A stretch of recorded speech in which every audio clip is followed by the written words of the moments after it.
Hey, how's it going, everybody? So, I really started this YouTube channel to do what I'm gonna do today. I love horror movies. I just like talking about them. I love how they film them, behind the scenes, all of everything you can think of, A through Z, horror movies, for the most part, I really enjoy. So, I kind of put a poll up on the YouTube channel and in the community page and also on Instagram, you know, kind of giving people a list of bigger movies or franchises of the horror genre, and you know, what franchise should I start to review for first. Really, I don't know if this is going to be a review because I like a lot of these movies, you know, not all of them, but for the most part, you know, Nightmare on Elm Street, which this is just a terrible Blu-ray little baby box set, cough cough, that needs a 4K and a Scream Factory edition like we have for the Friday the 13th up there. It just deserves it. But either way, Nightmare on Elm Street 1, I think it had like 70% of the vote overall, and I just love this franchise. I love Freddy. Even the terrible movies that I'm sure everybody hates besides the remake, I still enjoy for one reason or another. So either way, we're going to get into the first Nightmare on Elm Street that came out in 1984. So of course, some big names in the Nightmare on Elm Street franchise. We have Heather Langenkamp as Nancy, of course, Robert Englund as Freddy Krueger.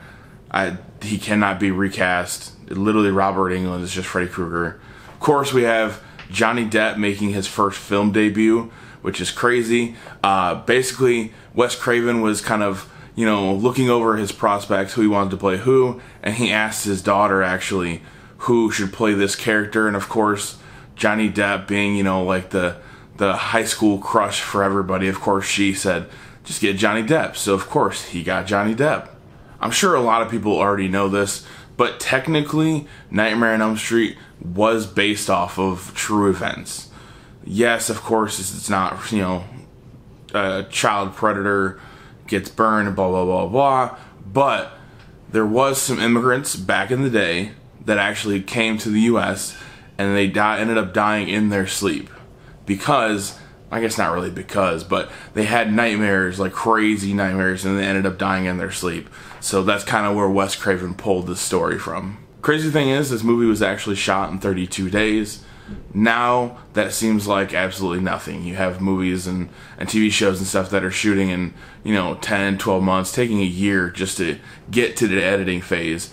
And, of course, Wes Craven, old school horror movies, they just wanted to do it for the least amount of money and get them into the theaters. So, I mean, that's crazy this day and age, but of course, you know, back in the day, they wanted to save money, they wanted to get all that out, and that's exactly what he did. Another cool fact that I enjoy, then we'll get into the movie, I swear, but Freddy is actually based off of a bully that Wes Craven, you know, named Freddy, Wes Craven had back in the day when he was in school. So, of course, horror movies, scary movies, the directors, the writers, they're going to pull from something that they've actually experienced. So, of course, he's going to pull from that because, you know, he hated Freddy. Freddy's going to be the villain of these movies. So, of course, this movie's old school. It does all of the special effects. There's no CG. So, a lot of this stuff does hold up for the most part. There's some things here and there that, you know, maybe it doesn't look as great, like when he's cutting his fingers off, but kind of just looks like styrofoam flying off in the air. But for the most part, the special effects in this movie look great. His makeup all over his, you know, his skin, arms, face, whatever, that took about 3 hours every single day to do. So I'm sure, again, that's probably why he doesn't want to play Freddy now, even though I'm sure, you know, it probably would speed up the process because, of course, they have stuff now that they can do that they didn't have back in the day. But either way, you know, with the weight of the makeup and everything, unfortunately, Robert Englund is done being Freddy. It sucks, I know, because he's Freddy, but either way, the special effects look fantastic in the movie.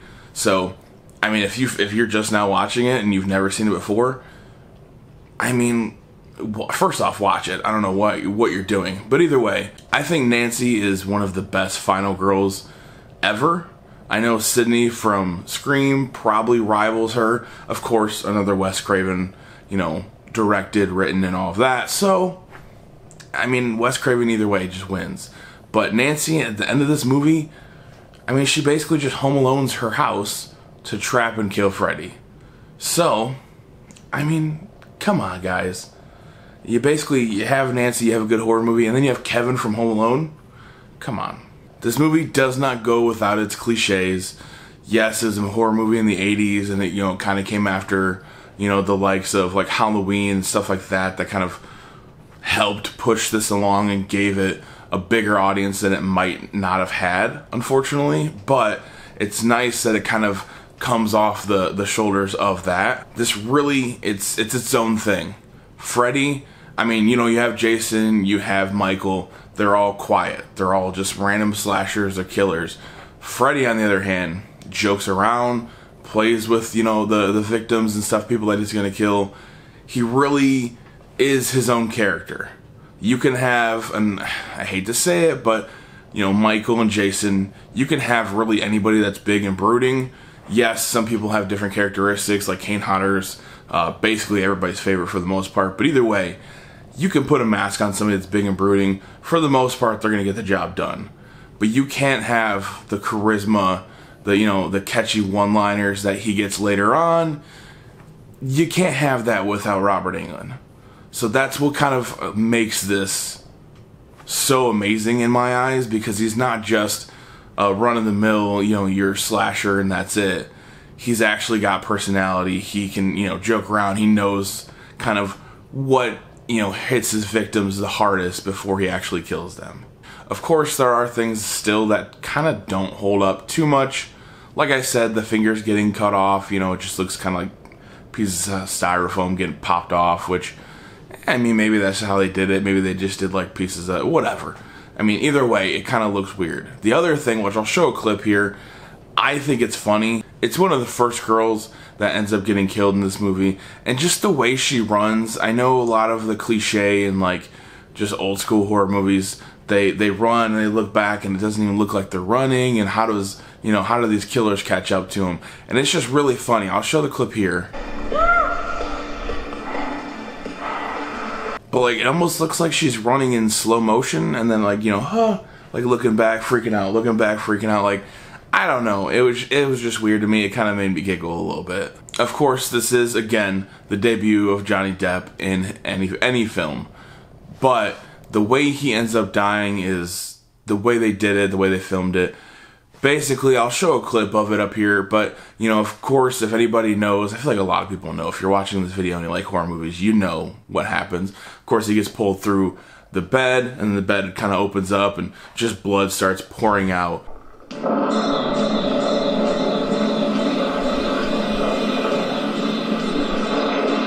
The cool thing on how they filmed this is actually on a stage that rotated, so that way you can have the blood shooting out but then still staying on the roof, which looks crazy because it's actually like almost floating up in the air. Fun little fact about that scene, there was so much like fake blood and water and liquid everywhere that it ended up actually getting on some of the wiring and almost electrocuting some of the crew. So, yeah, I mean, I don't know. Either way, it's just a cool little thing, I guess. Nobody really got hurt, but it did happen and it shorted a lot of stuff out. So if you're on a horror movie, just be careful of all the fake blood flying everywhere. And of course, just the special effects, again, I have to keep harping on it, but when Freddy kind of crawls through the wall, which I'll add another clip in here for you, but when Freddy crawls through the wall,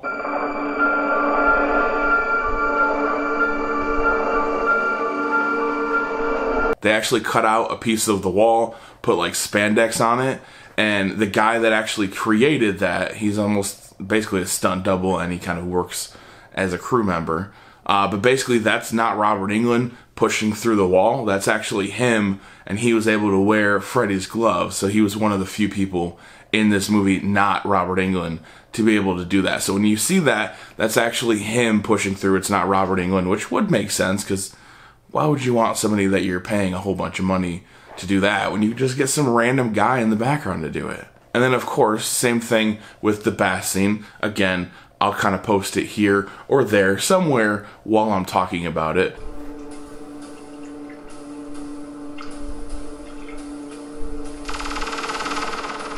But, you have Freddy's glove creeping up through, and then kind of going towards Nancy. Basically the same thing. There's just a cutout at the bottom there, and there's somebody standing underneath the tub. They're reaching up and kind of going over like that and then coming back down. So a cool little way to do something like that, which you'd think, like, obviously there's not just, you know, Freddy laying in the tub with her. There's got to be somebody underneath.